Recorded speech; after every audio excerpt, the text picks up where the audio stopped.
지금 부정선거론까지 가는 건 그만큼 본인이 위기의식을 느껴서 그런 거예요. 내 우군이 되어줄 사람이 없구나. 네. 그러면 내가 어디로 가야 되느냐. 네. 그냥 나를 아주 열광적으로 지지하는 윤호개인 세력과 손잡을 수밖에 없구나. 네. 그런 판단을 내렸기 때문에 그런 거라고 저는 생각해요. 네. 근데 그거는 어떻게 보면 위기감의 표시죠. 그러니까 그 뒷감당을 저는 어떻게 하려는지 저는 잘 모르겠어요.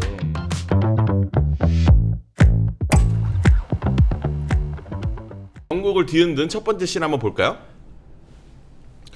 네, 언더찐윤 택가리 국민의힘 장동혁 대표의 모습이네요. 이제 국민의힘 장동혁 대표가 이제 지방선거에서 이제 참패를 했다고 봐도 과언이 아닌데, 이제 지금 뭐 이 선관위의 투표용지 부족 사태를 계기로 이제 재선거 이슈를 꺼내 들면서 버티기에 나서고 있습니다. 이제 근데 당내 이제 언더찐윤이라는 세력이 이제 장동혁으로는 이제 안 된다, 뭐 이제 이런 의견이 많아지면서 이제 대표를 이제 다른 얼굴 마담을 다른 사람으로 바꿔서 이제 자신들의 권력을 유지하려고 한다, 뭐 이제 이런 전망까지 나오고 하는데, 우리 김채국께서 자세히 아실 것 같은데 어떻게 이런 뭐 설득력 있는 얘기입니까? 아니 뭐 지금 현재 벌어지고 있는 일들이 그런 거죠. 그러니까 장동혁 대표로는 더 이상 안 된다라는 것들이 당내 의원들 사이에서 거의 만장일치의 의견이라고들 하더라고요. 그걸 방어하는 사람은 거의 없대요. 근데 뭐 있겠죠. 그 김민수 뭐 소수는 있을 수 최고위원이라든가 있죠. 네. 뭐 이 양반은 뭐 의원은 아니니까. 네. 그다음에 뭐 조광한 지명직 최고위원 뭐 이런 사람들이 목숨 걸고 장동혁 대표를 방어하려고 하겠지만, 의원들 가운데서는 이 사람으로 우리 선거 치르는 건 이제 불가능하다라는 어떤 그 합의점 이런 것들이 만들어진 것 같아요. 근데 그 중심이 이제 장동혁 대표를 만들어낸 것도 결국은 그 유튜버들, 극우 유튜버들, 네. 뭐 전한길이라든가 고성국이라든가 와 이른바 언더찐윤이라는 사람들이 결합을 해서 이제 만들어낸 거잖아요. 근데 전한길 고성국은 여전히 남아 있겠죠. 근데 그 나머지 반쪽이었던 언더찐윤, 이른바 친윤, 범친윤 이쪽에서 네. 장동혁으로는 안 된다라면서 이제 이탈할 움직임을 보이고 있기 때문에 네. 제가 보기에는 뭐 오래 못 갈 것 같습니다. 장동혁 대표 체제는 네. 오래 갈 수가 없을 것이고, 네. 뭐 어떤 식으로 된다. 이번에 이제 1차 고비가 오늘 치러지는 10시부터 이제 그렇죠. 이제 막 시작됐겠네요. 네. 그 원내대표 선거가 되겠지만 네. 여기서 누가 되든 간에 심지어는 제가 듣기에는 그 정점식 그때 당시에는 이제 정책위 의장이었잖아요. 네. 정점식 씨도 비공개 회의에 가면은 장동혁 대표하고 사이가 별로 안 좋았대요. 그래요? 네, 서로 갈등 관계나 뭐 한 배를 탄 느낌이었는데 아니군요. 그게 또. 아니었다고 하더라고요. 그러니까 보는 것과는 좀 다른 거죠. 그래서 뭐 저희가 보기에는 만약에 그 좀 상황이 진행되면 지금 4명 그 최고위원들이 여러 명 있잖아요. 네. 근데 선출직 최고위원 4명이 사퇴하면 붕괴되는 지도부가 거예요. 무너지죠. 네. 근데 거기 우재준, 네. 양양자, 김재원 그리고 신동욱 최고위원까지 이 아마 사퇴할 가능성이 있다라는 얘기들이 나오고 있어요. 왜냐하면 여론이 바로 이제 야 장동혁으로 어떻게 선거를 치르겠다느냐고, 이 지금 선관위 사태가 가라앉는 대로 그 여론이 막 밀려 들어올 거거든요. 네. 그렇게 되면 아마 최고위원들이 버틸 수가 없을 것이다. 뭐 그런 얘기들이 많이 나오고 있습니다. 우리 또 이제 뭐 지도부에선 또 지도부의 이런 생태계에 대해서 또 이제 우리 사무총장 잘 아시잖아요. 노매당 얘기라 아니 뭐 계셨을 때도 있었으니까. 분수를 두긴 좀 뭐하긴 하지만, 아니 근데 장동혁 지도부가 이제 스스로 물러나야죠.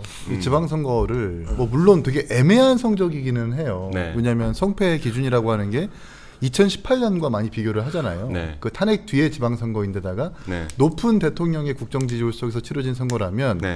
2018년처럼 15대 1 내지는 대구 하나만 남겨놓고 다 질 줄 알았는데 서울도 이기기도 했고, 네. 또 기초단체장 같은 경우에는 거의 200곳 중에 반타작을 했을 뭐 겁니다. 나쁘지 않죠, 그렇게. 이게 결국 이제 장동혁의 덕이냐 네. 공이냐 여기에 대해서는 사실 이견이 있는 그렇죠. 건데, 네. 그래서 지방선거로 책임론을 전가하기엔 조금 좀 애매한 부분이 있는데요. 어제 기자회견 우리가 좀 다루겠지만, 어제 기자회견 보셔서 아시겠지만 이젠 진짜 본격적인 부정선거론에 탑승을 했습니다. 뭐 사전투표 폐지하자 뭐 이런. 예, 그러니까 사전투표 폐지까지는 모르겠는데 이젠 정말 송도에서 뭐 동일한 투표수가 나왔다고 착시 현상을 공론장으로 끌고 왔어요. 네. 이런 비전으로 총선을 어떻게 치릅니까? 음. 그렇잖아요. 지방선거 때도 뭐 커피 한 잔의 자유라고 하면서 네. 이 정부에 대해서 뭔가 좀 반기를 드는 의제를 꺼내긴 했지만 네. 정말 국민들이 잘 살고 잘 먹고 살 수 있는 그런 비전이나 의제들을 정확하게 제시한 건 아니잖아요. 그래서 이제는 진짜 장동혁의 얼굴이 아니라 다른 얼굴로 다른 리더십으로 교체해서 총선을 치르는 것이 맞지 네. 여전히 계속해서 고집하는 것은 전 아니라고 생각을 합니다. 네, 당위적으로야 뭐 이제 그런 주장에 공감하시는 분들이 많을 것 같아요. 근데 이제 실질적으로 이제 그런 게 이루어질 것이냐, 뭐 이제 이런 것이 관건인데, 뭐 이제 사실 그런 분기점이 오늘 원내대표 선거가 될 수도 있을 것 같습니다. 지금 10시부터 이제 원내대표 선거가 그렇습니다. 진행 중인데, 이제 국민의힘 의원 110명이 이제 원내 사령탑을 새로 뽑는 선거를 하고 있고, 지금 여기 3명이 출마를 했어요. 이제 정점식 의원, 김도읍 의원, 그리고 성일종 의원 이렇게 3명이 출마를 했는데 이제 사실 이제 저희가 다룬 언더찐윤이라고 하는 세력들에선 이제 정점식 의원을 미는 것으로 알려져 있죠. 이제 그런 가운데 근데 이제 선거에 이런 참담한 결과 그리고 장동혁 대표 버티는 장동혁 대표에 대한 의원들의 민심 이런 것들이 결합되면 또 이제 어떤 일이 일어날지 모른다 뭐 이제 이런 예측들이 좀 나오고 있어요. 우리 김치혁 어떻게 보십니까? 그 애초에는 뭐 아마 정점식 의원이 무난하게 그리고 네. 손쉽게 당선되지 않을까 이렇게 그런 예상을 여론이 했었어요. 많았죠. 네. 왜냐하면 그 되게 이렇게 짜고 치는 고스톱 같은 느낌이 딱 들었잖아요. 네. 열흘을 앞둬놓고서 갑자기 송원석 대표가 원내대표가 사퇴를 사퇴하고. 했어요. 그거 원래 사퇴할 이유가 없거든요. 한 열흘밖에 열흘 안 남았죠. 네. 열흘 남은 기간 동안에 어떻게 보면 선거 이후에 혼란 상황을 제대로 잘 정리를 하고 물러나는 게 그게 정상이에요. 근데 갑자기 사퇴를 하면서 며칠 뒤에 선거를 치르겠다. 바로 치렀죠. 네. 이렇게 한 거죠. 원래는 어저께 치르도록 돼 그렇죠. 있던 거예요. 하루 미뤄진 거죠. 그러니까 송원석 원내대표가 물러날 때 동시에 정점식 원내 정책위 의장이 물러나면서 나도 사퇴하겠다. 그리고 나 출마하겠다. 이렇게 얘기를 했던 거거든요. 네. 그러니까 이게 짜여진 대로 그 틀대로 움직여가고 있구나. 그러니까 쉽게 얘기하면 한동훈이 살아 돌아왔으니까 한동훈 중심으로 사람들이 모이기 전에 빨리 선거를 치러서 우리가 원내대표를 장악하자. 뭐 이런 계산이 있었던 게 아닌가 그렇게 싶어요. 근데 그래서 그러면 이 짜여진 틀대로 가겠구나라고 생각을 했었는데 어저께 그저께 뭐 좀 전화를 해보니까 좀 달라졌나요? 의원들 사이에서 네. 이대로는 안 돼라는 그 변화의 목소리가 적지 않게 분출되고 있다. 이런 말들이 나오더라고요. 그러니까 어떻게 보면 이제 그 대구 경북을 중심으로 한 이른바 친윤 그들 의원들이 꽤 있고 나머지 지역에 이제 의원들이 있잖아요. 그래서 제가 보기에는 그게 만만치 않을 것 같다라는 생각이 들어요. 그래서 1차에 당선되기는 3명이 나왔기 때문에 1차에서 50표를 넘어서 지난번에는 이제 60표 얻어갖고 그냥 당선이 됐었잖아요. 네. 근데 그렇게 되기는 쉽지 않을 것 같다. 과반이 바로 나오진 않을 거다. 네, 그런 느낌이 들어요. 결선 투표를 합니까? 결선 투표하죠. 저는 진짜 모르겠어요. 진짜 이게 항상 의원들의 선거는 기자들도 못 맞춘다는 거잖아요. 맞아요. 진짜 속마음을 모르는 거니까. 네. 그리고 언더찐윤이라고 하는 분들이 꼭 TK 의원들만 또 지지하는 건 또 아니에요. 그렇죠. 이익 공동체라는 평가를 받잖아요. 네. 이 윤석열 대통령의 보호보다 본인들의 정치적 생명을 가장 또 중요시하는 사람들이기 때문에 네. 나의 공천이 불리해지거나 뭔가 이 당의 선거가 그러니까 본인의 어떤 정치적 생명의 유지가 어렵다고 판단된다면 네. 영원한 동지도 영원한 적도 없는 사람들이 사실 언더찐윤이라고 판단하기 때문에 정말 예측하기 어려운데 일반론적으로 바라보고 좀 판단을 해본다면 이상은 김도읍 현실은 정점식 같아요.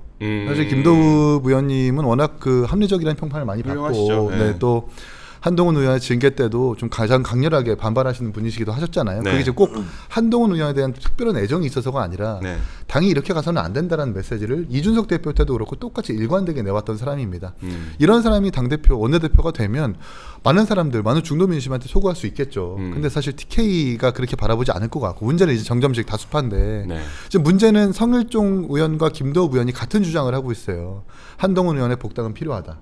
그러나 정점식 의원은 약간 좀 온도가 다릅니다. 그렇죠. 그럼 표가 갈라질 수 있거든요. 네. 사실 이번 원내대표 선거에서 가장 중요한 것 중에 하나가 한동훈 의원의 복당 문제가 있을 텐데 이것과 맞물려 가지고 판단을 해보면 두 사람의 표가 갈라질 수 있으니까 다수파인 정점식이 될 수 있다는 가능성이 있는데 모르겠어요. 정점식 의원이 사실 찐윤이기도 하고 윤석열 대통령의 오른팔이기도 했지만 당내 얼마나 좀 그 영향력을 좀 가지고 있는 건지는 잘 모르겠습니다. 이게 지난번에 이현승 의원이 16표. 네. 그다음에 그 김성원. 김성원 의원이 30표, 네. 정원석 의원이 60표 맞습니다. 이랬거든요. 네. 이렇게 됐는데 그러니까 이른바 그때 30표가 이른바 한동훈 계가 그렇죠. 그 김 의원한테 갔단 말이에요. 근데 이번에는 여기에다가 오세훈 계라는 분들도 다 같이 합류를 할 수가 있어요. 그리고 거기에 초재선 그룹이 있어요. 어저께 불러다 그 세 후보를 놓고 토론회를 했던 네. 대안과 미래라든가 뭐 이런 분들이 이게 좀 섞여 있는데 한 20분 정도 돼요. 그러면 이 30표 정도에서 오세훈 계라 그다음에 초재선 대안과 미래. 그룹이라든가 그다음에 김도읍 의원이 개인적으로 가까운 사람들 네. 이런 분들이 있었잖아요. 네. 있잖아요. 그러면 이런 게 다 합쳐지면 제가 보기에는 거의 한 50표 가까이 될 거란 말이에요. 그러니까 이게 네. 그 더 세 명이 나왔을 때 이게 한 번에 지난번처럼 60표 이상 60표 받아서 네. 그냥 당선되기는 쉽지 않을 것이고 네. 그렇게 되면 지금 예상대로 정점식 1위, 그다음에 2위가 김도읍, 그다음에 3위가 성일종이라면 그러면 성일종 의원이 과연 누구랑 손잡느냐 또 중요하고 또 성일종 의원이 손 잡았다고 그래서 그 표가 다 글로 가느냐 그렇죠. 그건 또 아니니까 그래서 굉장히 재미있는 흥미로운 그런 선거가 예상된다. 네. 그렇게 봅니다. 이건 좀 다른 얘기인데요.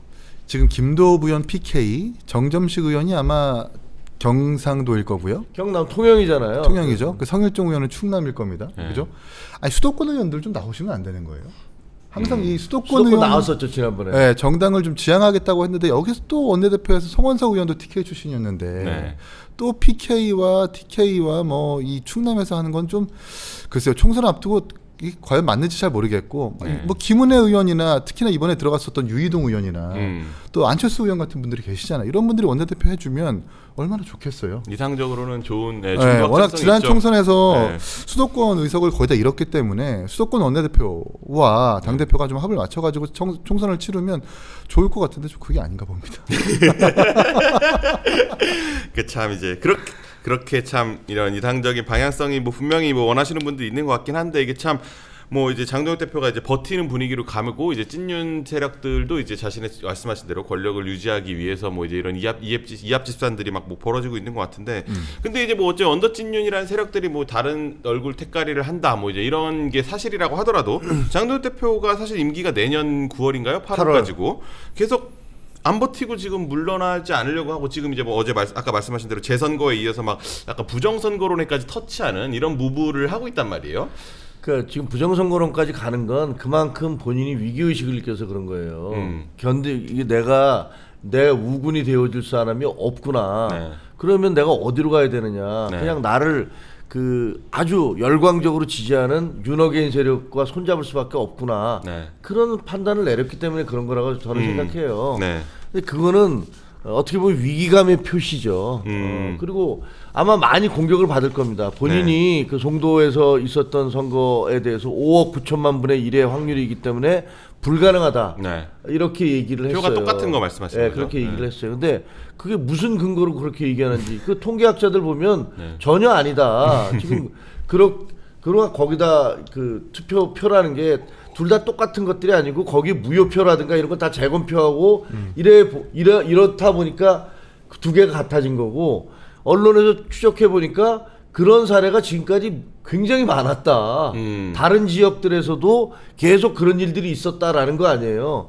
근데 그걸 놓고서 이게 무슨 5억 9천만 분의 1이라고 당대표가 그렇게 얘기하면서 이거 부정선거다라고 아예 규정을 해버렸잖아요. 그러니까 그 뒷감당을 저는 어떻게 하려는지 저는 잘 모르겠어요. 그래서 아까 말씀드린 대로 여론이 매우 악화되고 선관위 문제가 정리가 되고 난 다음에 이거 뭐 수사가 들어가고 뭐 이러고 있는 거 아니에요. 네. 그런 다음에 이게 어느 정도 가라앉고 나면 당 대표 책임도는 그때부터 제기가 될 겁니다.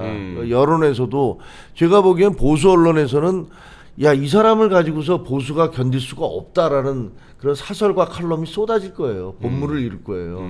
그랬을 때 과연 최고위원들이 그걸 버텨낼 수 있느냐. 그리고 당내 다른 의원들이 의총 같은 데서 아니, 도저히 안 된다. 물러나야 된다라는 얘기가 쏟아질 거거든요. 그러면 거기서 버텨낼 수 있을까? 저는 어렵다고 봅니다. 장동혁 대표는 고비고비마다 본인에게 좀 위기를 모면할 동아줄이 항상 내려. 그랬었죠. 그 이제 주호영 의원 등 다선 중진 의원들이 이제 리더십 교체를 얘기하고 있었을 때 그때 이제 내란전단 재판부법 네. 여당이 추진한다고 해서 필리버스터 24시간 하는 바람에 네. 또 이게 맞아요. 위기를 모면하기도 했었었고 또 그리고 한동훈 의원 제명했을 때 그때 이제 당내에서 반발이 심해질 것 같으니까 네. 김병기 강선우 의원 특검 관철시키겠다고 로테온 돌 가서 단식하지 단식했죠. 않았습니까? 그리고 이번에도 마찬가지예요.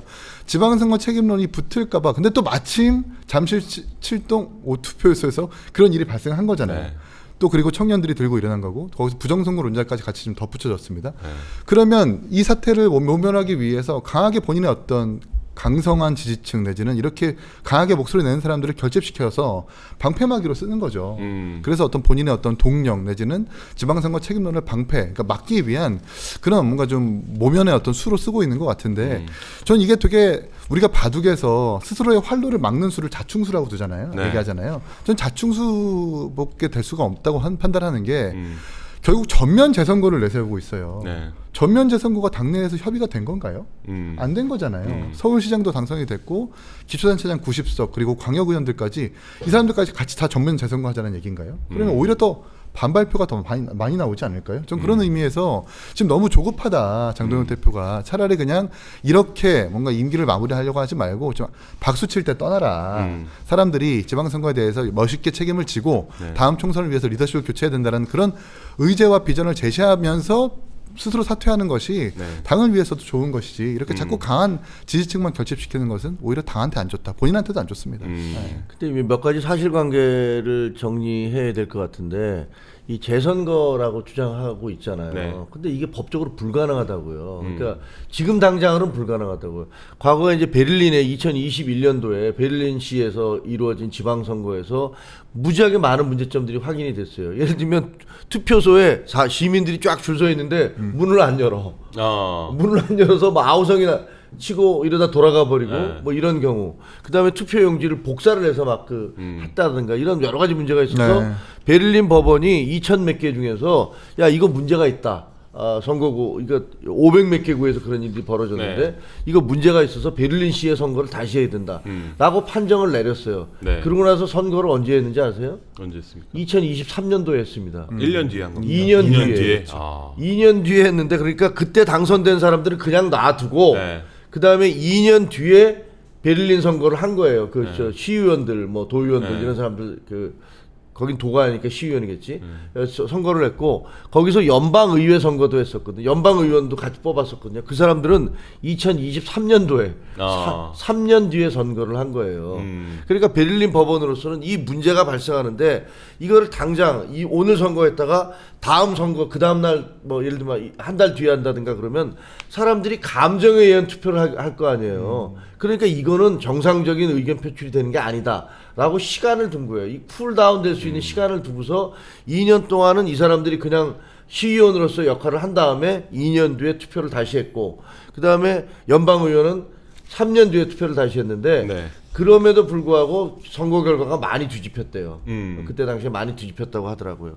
그러니까 그 법원으로서는 법적 안정성 그리고 투표 행위가 그냥 그 보복 투표나 감정 투표가 되지 않도록 하는 것들을 이런 것들을 다 계산해서 판결을 내린단 말이에요. 그러니까 지금 현재로서 지금 장동혁 대표가 주장하는 대로 전국에 걸쳐서 다시 재선거를 하자는 것은 법적 근거가 아무것도 없을 뿐더러 가능하지도 않은 얘기예요.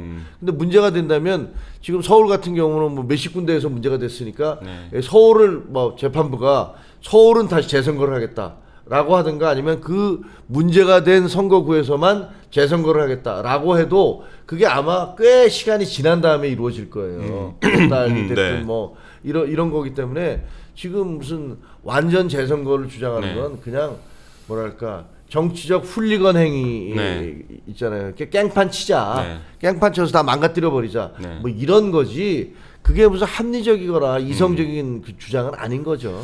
저는 기초의원 단위에선 재선거는 좀 필요하다고 개혁신당이 봐요. 이제 뭐 서울 관내 일부 무효 소청을 내기로 한 거 아닌가요? 네, 그러니까 지금 네. 투표용지 부족 사태 투표소가 지금 140곳까지 확대됐다는 것 아닙니까? 네. 그러면 아무래도 뭐 한 자릿수 내지는 두 자릿수 표수로 당락이 좌우되는 기초의원 같은 경우에는 투표를 못하고 돌아가는 사람들의 표가 그 표보다 더 많으면 네. 그건 다시 재선거를 해야죠. 그리고 이번에도 잠실 7동 5투표에서 까보니까 뭐 광역의원의 그 비례대표 순번이 바뀌었다는 건 아닙니까? 네. 한번 당락이. 전 그런 점에서 봤을 때 광역단체장까지는 아니어도 기초의원 선거에선 재선거를 검토해 볼 수는 있다고 생각을 해요. 근데 광역단체장을 재선거하자, 특히 서울시장 재선거하자라는 것은 일단 둘 다 불복하고 있지 않잖아요. 네. 한 명은 승복 선언을 했습니다. 네. 근데 국민의힘 대표가 더불어민주당 후보한테 우리 당 당선자의 당선을 번복시켜줘라고 지금 얘기하는 거랑 뭐가 달라요? 이상하잖아요. 그렇지. 지금 이게. 그러니까 앞뒤가 안 맞는 얘기인 거고. 그리고 동일 득표도 전국의 투표소가 14,000곳이 넘어요. 네. 14,000곳이 넘는 곳에서 10곳 정도 내지는 20곳 정도의 동일 득표가 안 나오는 게 더 이상한 거예요. 확률적으로. 그래서 전환기 씨와 황교안 씨가 이야기하는 대만 수개표 형식을 따라가야 된다? 심지어 수개표 했었던 대만에서도 2024년 총통선거에서 17,000개의 투표소 중에 3,800곳이 저보다 동일 득표가 나와요. 그건 어떻게 설명할 거예요? 그게 더 이상한 것 아닙니까? 그러니까 이게 앞뒤가 안 맞는 주장들을 지금 계속해서 하고 있는 거고 지금 장동혁 대표는 그걸 공론장으로 끌고 온 거거든요. 네. 이건 대단히 문제입니다.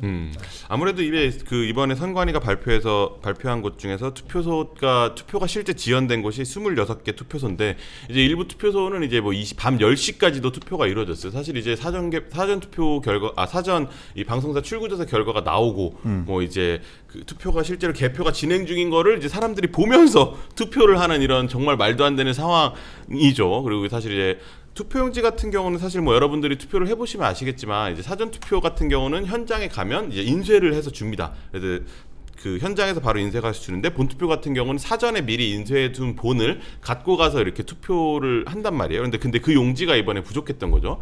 그래서 저도 이제 선관위 관계자한테 사실 이 투표 전에 한번 물어본 적 있었어요. 사전 투표는 왜 이렇게 바로 현장에서 인쇄해서 되는데 본투표는 왜 안 돼요? 그러니까 본투표는 그게 뭐 이제 사전투표장은 좀 이제 엄선된 곳에서를 골라서 할 수 있는데 본투표장은 너무 투표소가 많다. 그래서 투표소가 많기 때문에 그 현장 인쇄할 수 있는 시스템을 구축하기가 어려운 곳들이 있다. 그래서 본투표는 그게 어렵다 뭐 이런 식으로 얘기를 하더라고요. 근데 저는 사실 그게 약간 납득이 안 돼가지고 아니, 법에 적혀져 있어요. 네. 후보 등록 이틀 뒤부터 인쇄를 시작한다. 네. 선거 하루 전에 전날까지. 네. 반드시 투표용지를 마련해놔야 되기 때문에 네. 그 차이가 있는 거고 네. 사전투표는 누가 어떻게 어디서 투표할지 모르는 거잖아요. 네네네. 그러니까 이제 당일날 투표용지를 이제 인쇄를 하는 건데 제가 이렇게 말씀드린다고 해서 선관위의 부실 선거가 문제가 없다라고 얘기하는 건 아닙니다. 네네네. 그런 근거 당연히 있겠죠. 당연히 근데. 투표용지 부족은 말도 안 되는 거고 네. 또 개표와 함께 내지는 출구조사를 보면서 투표하는 건 말이 안 되는 그렇죠. 일이에요. 그러니까요. 그래서 저는 선관위 해체 수준의 개혁이 필요하다고 생각하는데 여기서 갑자기 맨하탄 프로젝트라든지 뭐 정원호 후보를 찍기 위해서 중국의 공산당이 간첩 개입해가지고 사전투표로 흘러 들어왔다라는 이상한 음모론을 껴버리면 일반 올림픽 공원을 찾아갔었던 정말 대중의 어떤 일반 민심들이 이걸 이거 오염됐구나 하고 좀 등을 돌릴 수 있단 말입니다. 그걸 명확하게 구분해야 된다는 얘기예요. 그렇죠. 이제 그런 거를 이제 선관위법이나 뭐 공직선거법을 개정해서 이제 그런 것들을 좀 가능하게 만들고 하면 이제 이런 것들을 좀 차단할 수 있는 것인데 이제 이번에 이제 선관위 개혁 관련된 논의에서 이제 그런 점들도 좀 이뤄줘야 된다는 뭐 이제 목소리가 좀 있긴 있어요. 왜냐하면 사전 투표 같은 경우는 이제 현장에서 인쇄하다 보니까 사퇴라는 표시가 되고 본투표 같은 경우는 이제 그 전에 인쇄를 하다 보니까 그 이후에 사퇴하면 표시가 안 되고 막 뭐 이런 좀 차등적인 문제가 있었거든요. 이런 것들은 이제 같은 한 표를 쓰는 거에 대해서 좀 차등적인 모습이 보여지는 거니까 이런 거에 대해서는 좀 뭐 터치가 개혁할 때 아젠다로 삼아야 되지 않나 뭐 이런 생각도 했습니다. 아니 근데 저는 이번에 보면서 어떤 생각이 드냐면 이게 다 정리가 되고 나면 이제 다 밝혀져야 돼요. 왜 도대체 투표용지가 배송이 안 됐는지. 송파에 사무실에는 남아 있었다는 거예요. 선관위 사무실에는. 근데 왜 갖다 주지 않는데 얘기하는 게 사람이 없어서 못 갖다 줬습니다. 현장 나가 있었습니다. 뭐 이런 얘기하고 있는 거 아니에요.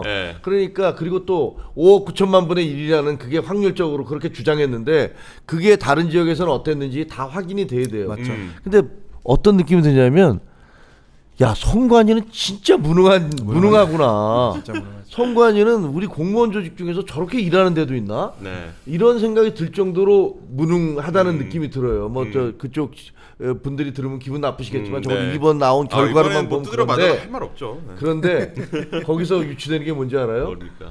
이렇게 무능한 집단이 그 부정선거를 여러 차례에 걸쳐서 기획하고 내가 보기에는 거의 이렇게 치밀하게 할 수 있는 불가능한 일이거든요. 뭐 CIA가 오든지 뭐 우리나라 국정원은 말할 것도 없고 모사드가 와도 안 될 것 같은 그 적어도 수만 명이 동원되는 그런 부정선거를 네. 선거 때마다 했다고? 네. 그래서 무슨 여기서 미리 다 용지를 다 인쇄해서 몰래 어디선가 숨어서 이것을 다 찍어서 네. 봉투에 다 집어넣어서 네. 이렇게 그 발송을 하고 네. 그다음에 그 우체국도 다 속여야 되는 거 아니에요. 네. 이런 걸 했다고? 네. 이거는 누가 봐도 야 지금 선관위 하는 거 보면 그런 거에 1000분의 1, 10,000분의 1이라도 할 수 있는 능력이 있는 집단이냐? 라는 생각이 들어서 네. 아마 끝나고 나면 선관위 부정선거로는 사라질 것이다. 오히려 잠식되는. 저는 네. 이런 생각이 하나가 들었고 또 하나는 우리나라에서는 출구조사가 있은 다음에 여론조사 그러니까 투표를 하는 거는 네. 말이 안 된다 이러잖아요. 네. 다른 나라에서는 흔히 있어요. 우리는 깜깜이 기간이라는 게 있잖아요. 근데 다른 나라는 투표하기 전날까지 다 여론조사를 해요. 네. 그뿐만 아니라 미국같이 땅덩어리가 넓은 나라는 서부에서는 투표가 다 끝났는데 동부에서 투표를 하고 있어요. 여론조사가 다 나와요. 다 보도가 됩니다. 그 얘기는 뭐냐면 투표는 당신이 결정한 거니까 여론조사가 어떻게 나왔든 간에 여론조사에 따라서 움직이면 그것도 당신 책임이고 그리고 그게 아니면 나는 그래도 내가 찍을 사람 찍을 거야 네. 라고 하면 그것도 당신 책임이고 그거는 민주 시민으로서 주권자로서 당신이 선택하는 건데 여론이 어떻게 나왔든 간에 그건 그냥 그걸 갖고서 왜 그러면은 그때까지는 더 서부에서 여론조사가 다 끝났으니까 그래서 발표되고 있으니까 동부에서는 그럼 투표하면 안 돼? 네. 그때까지 아니면 여기는 여론조사 하면 발표하면 안 돼? 그거는 미국식 민주주의에서는 있을 수 없는 거예요. 그 공표가 되든 말든 간에 당신은 당신 결정을 해라. 네. 이런 거거든요. 그래서 우리나라에서 뭐 그 지금 얘기하는 게 그 6시에 이미 출구조사 결과가 나왔는데 투표를 하는 건 오염된 거 아니냐. 뭐 지금까지의 기준으로 보면 그렇지만 그러나 그것이 세계적인 보편 기준에는 해당하는 게 아니다. 그런 말씀 드리고 싶어요. 알겠습니다. 다음 주제로 넘어가기 전에 이거는 하나 질문 드리고 넘어갈게요. 어제 뭐 이준석 대표가 최근 이제 그 올림픽공원 이제 집회 현장을 찾아갔는데 이제 한 참가자랑 뭐 이제 어머니가 중국인 아니세요? 이제 요거 가지고 이제 그 유튜브가 이제 클립이 돌면서 이제 엄청 온라인에서 화제가 됐습니다. 이게 참 뭐 이 대표도 이제 직접 본인이 이제 글을 저렇게 올렸는데 사실 뭐 이제 이 대표 모친이 뭐 중국인이다 뭐 이제 이런 식의 좀 약간 아무 근거 없는 이제 황당무계한 주장을 이제 사실 화교부터 시작해서 실제적으로 받은 거잖아요. 대구 출신이세요 심지어. 그러니까 저분들 입장에서는 네. 이준석 대표가 되게 불편하고 뭐 악마 같을 거예요 사실은. 왜요? 지금까지 부정선거에 대해서 항상 논리적으로 반박하고 없다라는 것을 증명해 왔으니까요. 심지어 전한계 씨와 토론까지 했잖아요. 네. 그러니까 이제 저 사람은 부정선거를 덮어주는 사람이라고 오해하고 생각하니까 그러니까 이제 너 엄마는 화교드립니다. 중국인, 너 엄마는 중국인이지 패드립 같은 게 나오고 있는 것 같은데 그러면 그럴수록 부정선거론을 주장하는 사람들의 네. 위치가 좁아지는 거예요. 외연이 줄어드는 겁니다. 그러니까 스스로를 지금 가둬두는 역할인 것 같은데 좀 그러지 말라는 말씀을 좀 드리고요. 이준석 대표가 얘기하는 것은 선관위에 문제가 없다는 것을 말하는 게 아니에요. 제발 좀 음모론을 공론장으로 가져오지 말라고 얘기하는 거고 네. 저희가 특히 얘기하면서도 부정선거가 없다라고 말을 하면 뭔가 부실선거를 방치하는 듯한 인상을 줄 수 있는데 여러분 그게 아닙니다. 그게 아니에요. 황당무계한 부정선거 그리고 음모론은 배척화돼 정확하게 부실선거는 명확하게 핀셋으로 드러내자라는 거고 지금까지 이준석 대표가 그런 정치를 해왔거든요. 네. 불편한 것들과도 토론을 항상 해왔던 것들이 있기 때문에 아무래도 뭐 어머니의 어떤 중국인이라든지 이런 드립으로 상대방을 기분 나쁘게 하려는 의도가 있었겠죠. 하지만 뭐 그거 개의치 않고 저희의 본질은 어쨌든 이번에 좋은 기회가 찾아왔던 거잖아요. 젊은 사람들이 어쨌든 이 올림픽공원에 나왔고 선관위의 총체적 부실에 대해서 같이 좀 문제의식을 갖고 있고 또 게다가 여야 대표가 아주 오랜만에 공동의 문제의식을 갖고 있는 건 아닙니까? 네. 그래서 이번 기회를 빌미로 좀 선관위에 대한 그리고 참정권에 대한 명확한 보장 내지는 깨끗한 선거를 하기 위해서 이준석 대표 나름대로 노력하고 있는 거고 그래서 잠시 올림픽공원 찾아간 겁니다. 아니, 근데 난 궁금한 게 엄마가 중국인이면 문제예요? 아니 그러면 아니, 야 김도영 최고가 아니 중국이라 문제가 없대 그러면 와 이준석 중국인 만나봐 아니 그냥 이준석 문제가 아니라 누가 됐든 간에 예를 들면 엄마가 미국인일 수도 있고 아버지가 미국인일 수도 그럴 수 있고 있죠. 당연히 일본인일 그렇죠. 수도 있고 네. 아니 그래 지금 우리나라 다문화 가정 얼마나 많아요. 베트남에서도 오고 뭐 다른 나라 시골에 많아요. 아니 그러면 그 사람들은 우리나라 사람들은 아니에요? 아니 물론 그렇죠. 우리나라에서 살고 우리나라에서 성장했고 네. 국적이 한국인이고 그러면 그 사람들은 한국 사람 아닙니까? 맞죠. 아니 도대체가 저런 인종주의적인 얘기를 하는 사람들은 저건 제가 보기에는 진짜 인종주의자들이거든요. 아니 중국인이라는 게 뭐가 어떻다는 거야? 막 다른 나라 사람들이 미국이나 중국에서 니네 엄마 한국 사람이야? 이렇게 얘기하면서 그 사람을 그 공격을 하면 우리 받아들일 수 있습니까? 미국에 가서 사는 사람들 우리 동포들 많아요. 미국 사람과 결혼한 사람들도 많아요. 일본에 간 사람도 있고 중국에 간 사람도 있어요. 그러면 거기서 태어난 아이들이 니네 엄마 한국인이야? 라고 하면서 공격을 하는 게 맞습니까?